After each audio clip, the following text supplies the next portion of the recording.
এই যে ঘটনাগুলো ঘটেছে এর দায় সরকার এড়াতে পারেন না। প্রধান উপদেষ্টা এবং তার সঙ্গে যারা ছিলেন তারা আমাদেরকে আশ্বস্ত করেছেন যে অতি দ্রুত তারা নির্বাচনের ব্যবস্থা করছেন এবং তিনি বলেওছেন যে ডিসেম্বরের মধ্যে তিনি নির্বাচনের ব্যবস্থা করে তারা কাজ করছেন। প্রধান উপদেষ্টার সঙ্গে দেখা করে তাকে আমাদের উদ্বেগের যে বিষয়গুলো আছে সেই বিষয়গুলো তার সামনে আমরা তুলে ধরব। একটা দায়িত্বশীল রাজনৈতিক দল হিসেবে এটা আমাদের দায়িত্ব ছিল, আমরা সেই দায়িত্বটুকু পালন করেছি। আমরা আজকে যে বিষয়গুলো তার সামনে আলোচনা করেছি তা হচ্ছে যে এই যে ঘটনাগুলো ঘটেছে এর দায় সরকার এড়াতে পারেন না। এই জন্যে যে সরকারের বিভিন্ন যে প্রতিষ্ঠানগুলো আছে, বিভিন্ন যে বাহিনীগুলো আছে, তাদের সামনেই এই ঘটনাগুলো একের পর এক ঘটেছে, যেটা আমরা মনে করি দেশের সার্বিকভাবে দেশের যে আইন শৃঙ্খলা পরিস্থিতি স্থিতিশীলতা তাকে যথেষ্টভাবে বিপন্ন করেছে এবং ফ্যাসিবাদকে সুযোগ করে দিয়েছে তাদের এই সম্পর্কে একটু কথা বলার।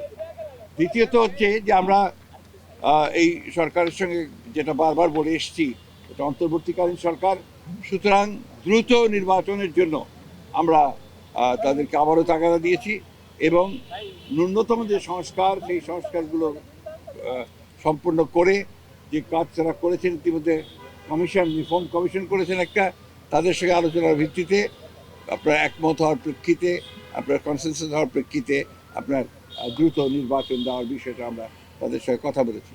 আমরা প্রশাসনে যে সমস্ত ব্যক্তি এখনও যারা দোষর ছিলেন ফ্যাসিবাদের এবং যারা ক্ষতিগ্রস্ত করেছেন বাংলাদেশকে সামগ্রিকভাবে, তাদেরকে আইনের আওতায় আনার জন্য এবং একই সঙ্গে তাদেরকে প্রশাসন থেকে সরিয়ে দেওয়ার কথা আমরা বলেছি।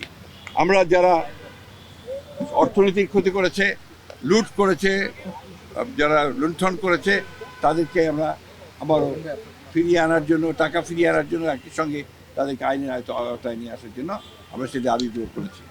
আমরা একই সঙ্গে যে কথাগুলো বলেছি তা হচ্ছে যে বিগত 15 বছর 16 বছরে যে মিথ্যা মামলা দিয়ে রাজনৈতিক নেতা কর্মীদেরকে যে হয়রানি করা হয়েছে সেই মামলাগুলো প্রত্যাহার করার ব্যাপারে আমরা নীতিগত সিদ্ধান্তের কথা বলেছি। তারা একমত হয়েছেন, তারাও আপনাদের সামনে কথা বলবেন, এই বিষয়গুলো তারা একমত হয়েছেন। আমরা দ্রব্যমূল্যের ব্যাপারে অত্যন্ত জোরালোভাবে বলেছি যে এই সরকারের অন্যতম প্রধান ব্যর্থতা হচ্ছে দ্রব্যমূল্য নিয়ন্ত্রণে না নিয়ে আসতে পারা। সেটা তারা বলেছেন যে তারা এগুলো কাজ করছেন, এই কাজগুলো তারা দ্রুত করার চেষ্টা করবেন। সব শেষে আমরা আপনার আইন শৃঙ্খলা পরিস্থিতির কথা বলেছি এবং একই সঙ্গে আমরা সব শেষে যে কথাটা বলা আবারও বলেছি যে আপনার এই একটা কি চলছে অভিযান, সেই অভিযানটা হচ্ছে ডেভিল হান্ট।